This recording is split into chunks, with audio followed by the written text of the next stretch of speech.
Cristo y su justicia.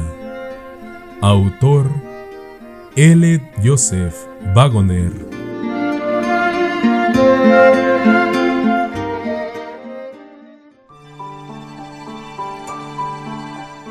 Capítulo 5. Dios manifestado en carne.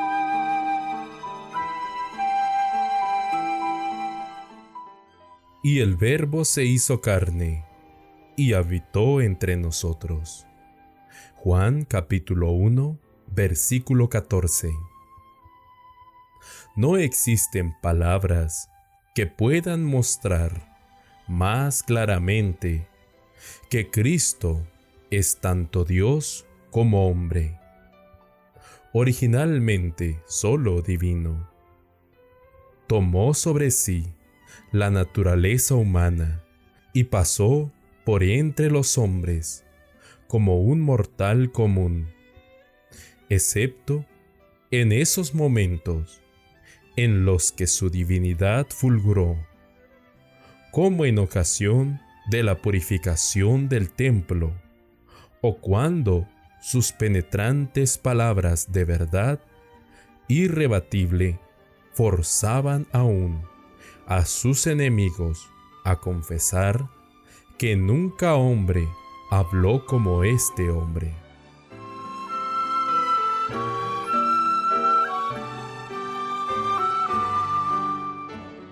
En su epístola a los Filipenses, Pablo expresó así la humillación a la que Cristo se sometió voluntariamente.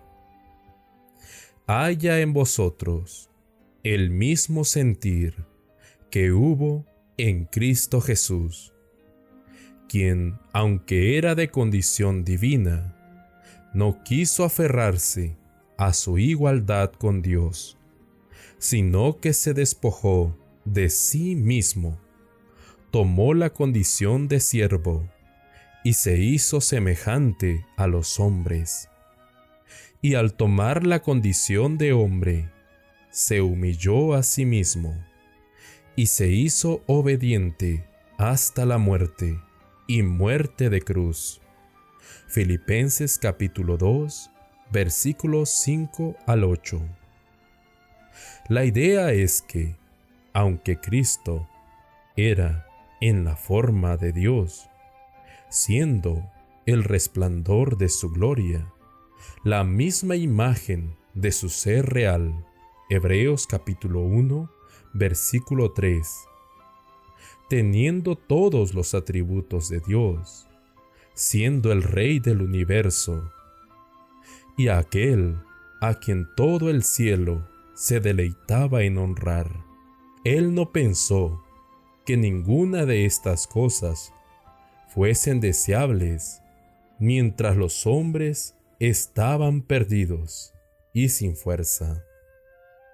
Él no podía gozar de su gloria mientras el hombre estuviese condenado y sin esperanza.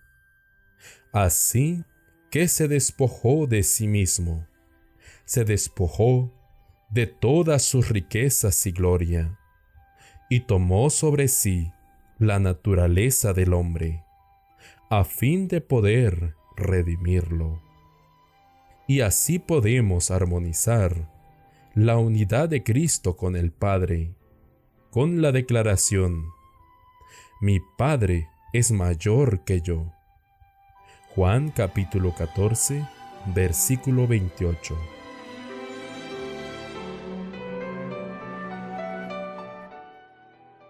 Es imposible para nosotros entender cómo pudo Cristo, como Dios, humillarse a sí mismo hasta la muerte de cruz. Y es peor que inútil el que especulemos al respecto. Todo cuanto podemos hacer es aceptar los hechos tal como la Biblia los presenta. Si el lector encuentra difícil armonizar algunas de las declaraciones de la Biblia concernientes a la naturaleza de Cristo, recuerde que sería imposible expresarlo en términos que permitieran a las mentes finitas comprenderlo todo. Así como el injerto de los gentiles a la raíz de Israel es contrario a la naturaleza, tanto más la divinidad es una paradoja para la comprensión humana.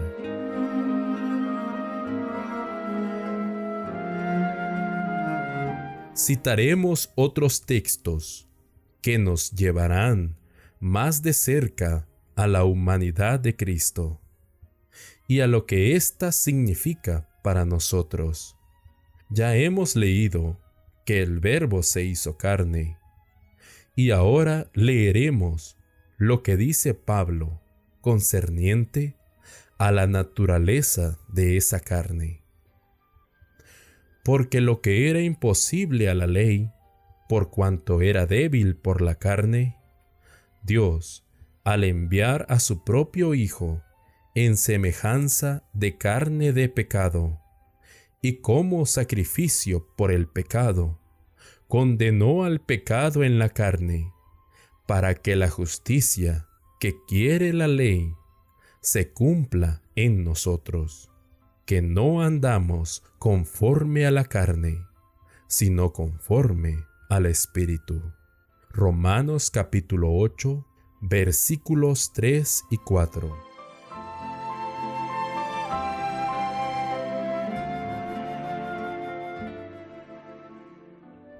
Poco será necesario reflexionar para comprender que si Cristo tomó sobre sí la naturaleza del hombre a fin de poder redimir al hombre, tuvo que ser el hombre pecaminoso al que debió ser hecho semejante, puesto que es al hombre pecaminoso a quien vino a redimir.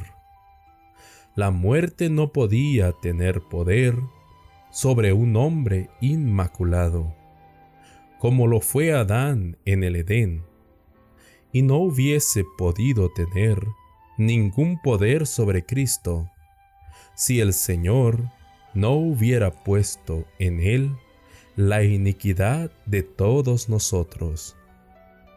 Más aún, el hecho de que Cristo tomó sobre sí la carne, no de un ser inmaculado, sino de uno pecaminoso, esto es, que la carne que él asumió tenía todas las debilidades y tendencias pecaminosas a las cuales la naturaleza humana caída está sujeta. Se ve por la declaración de que fue hecho de la simiente de David, según la carne. David tenía todas las pasiones de la naturaleza humana. David dice de sí mismo: en maldad nací yo, y en pecado me concibió mi madre. Salmo 51, 5.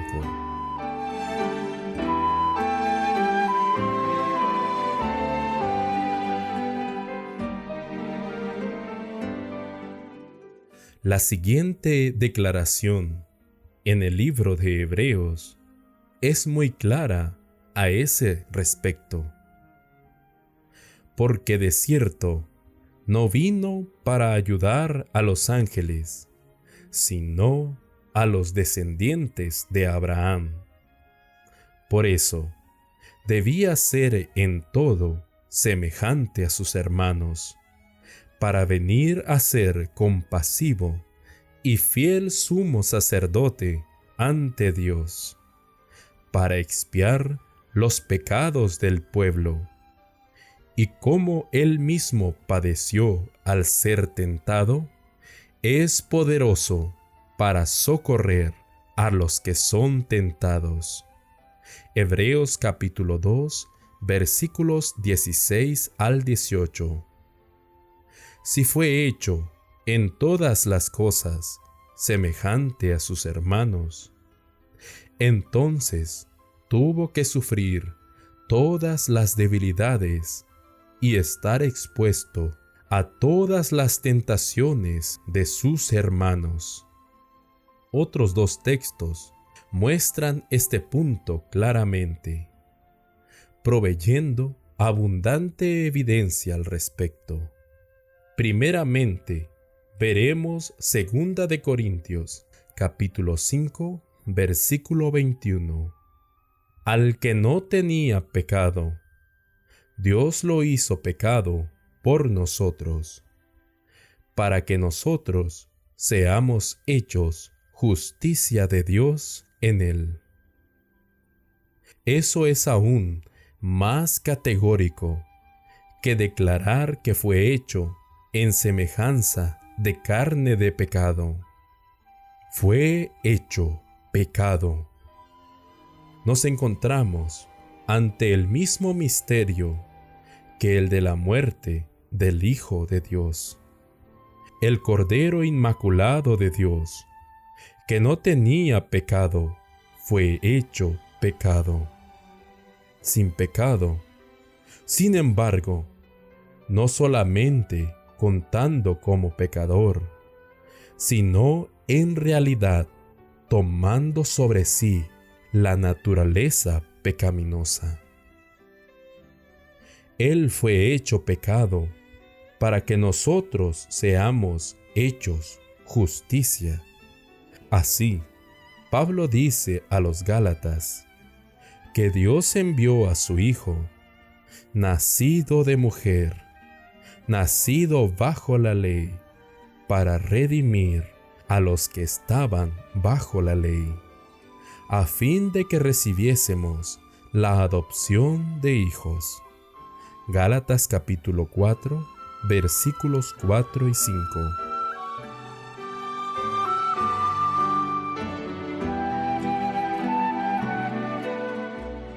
Y como Él mismo padeció al ser tentado, es poderoso para socorrer a los que son tentados.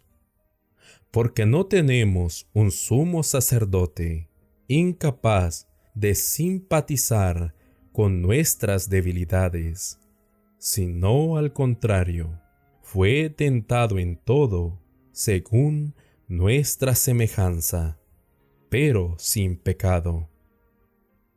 Acerquémonos, pues, con segura confianza al trono de la gracia, para alcanzar misericordia y hallar gracia para el oportuno socorro. Hebreos capítulo 2, versículo 18 y capítulo 4, versículos 15 y 16.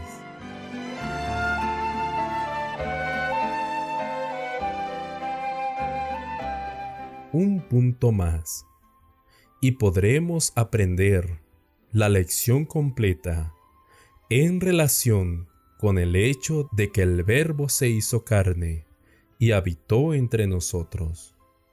¿Cómo es que Cristo pudo estar rodeado de flaqueza y sin embargo no cometer pecado?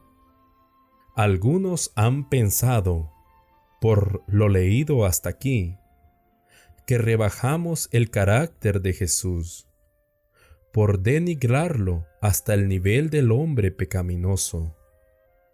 Al contrario, estamos precisamente exaltando el poder divino de nuestro bendito Salvador, quien descendió voluntariamente al nivel del hombre pecaminoso, para que pudiera exaltar al hombre a su propia pureza inmaculada, la cual retuvo bajo las circunstancias más adversas.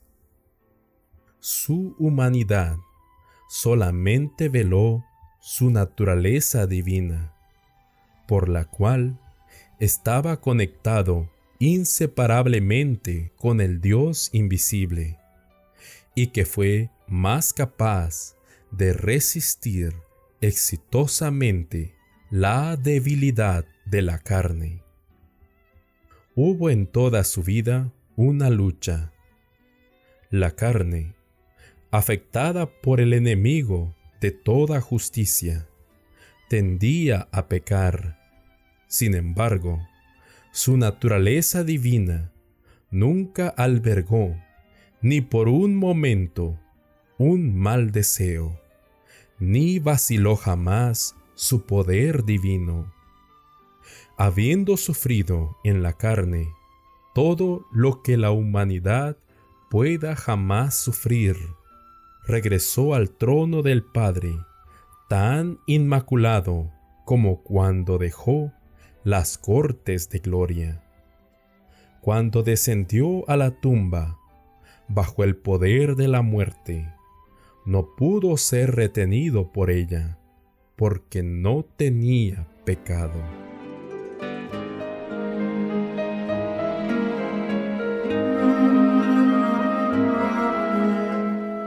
Pero alguien dirá: no encuentro consuelo en eso. Dispongo ciertamente de un ejemplo, pero no puedo seguirlo, ya que carezco del poder que Cristo tuvo. Él fue Dios aún mientras estaba aquí en la tierra. Yo no soy más que un hombre. Sí, pero puedes tener el mismo poder que Él tuvo, si así lo deseas. Él estuvo rodeado de flaqueza, sin embargo, no hizo pecado. Por el poder divino, habitando constantemente en Él. Ahora escucha las inspiradas palabras del apóstol Pablo y ve lo que es tu privilegio obtener.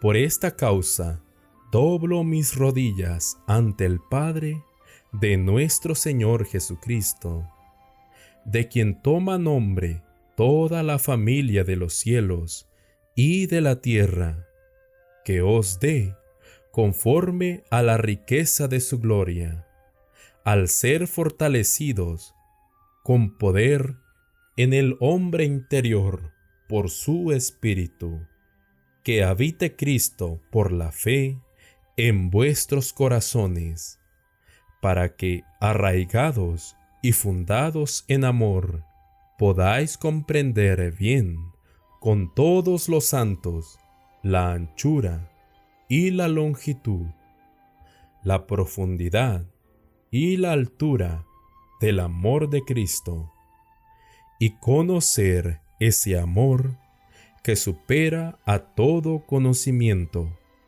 para que seáis llenos de toda la plenitud de Dios. Efesios capítulo 3, versículos 14 al 19.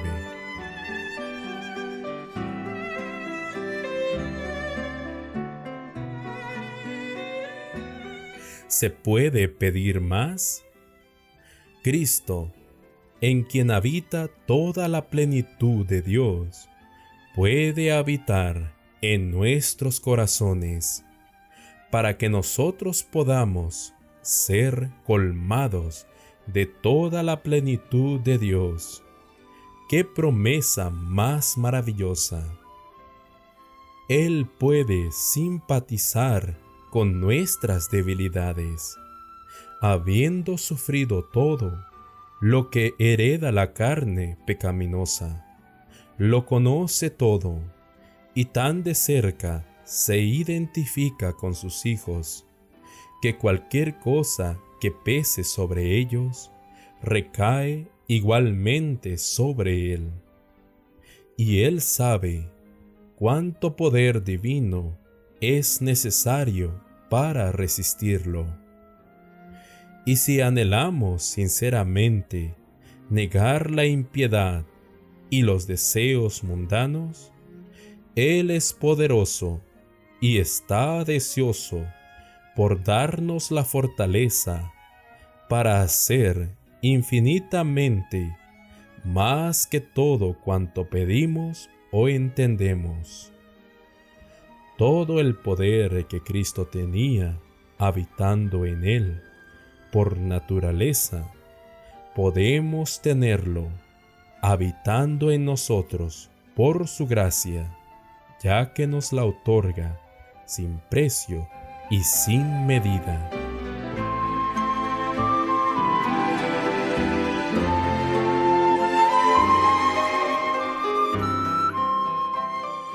Por lo tanto, cobre ánimo toda alma cansada, débil y oprimida por el pecado. Acérquese con segura confianza al trono de la gracia, donde puede estar seguro de encontrar gracia auxiliadora para la hora de la necesidad, porque esa necesidad es sentida por nuestro Salvador en esa misma hora. Le conmueve el sentimiento de nuestra flaqueza.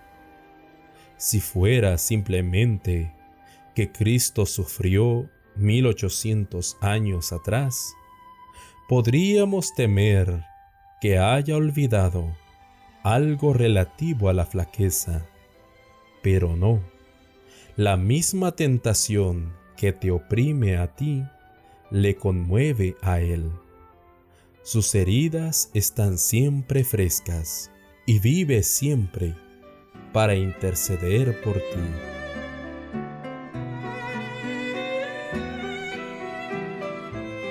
Qué maravillosas posibilidades hay para el cristiano. Qué alturas de santidad puede obtener. No importa cuánto pueda guerrear contra él Satanás, asaltándolo donde la carne es más débil, siempre puede habitar bajo la sombra del Omnipotente y ser lleno con la plenitud del poder de Dios. El que es más fuerte que Satanás puede vivir en su corazón ininterrumpidamente y por lo tanto, observando los asaltos de Satanás como desde una gran fortaleza, puede decir: todo lo puedo en Cristo que me fortalece.